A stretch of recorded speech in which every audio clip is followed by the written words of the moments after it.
यावर्षी रक्षाबंधनला आहे ना, मी माझ्यासाठी माझ्या भावाकडे काहीच मागणार नाहीये. जे काय मागणार आहे ते फक्त तुमच्यासाठीच मागणार आहे.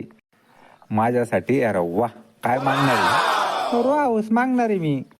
Row house? अरे वा, आता आपलं रो हाऊस होणार आहे. अहो पण तो स्वतःच भाड्याच्या घरात राहतो, आपल्याला रो हाऊस कसं देणार? एक काम करते, फ्लॅट मागते. चालल, 1 BHK पण चालल. अरे वा, मज्जाच मज्जा.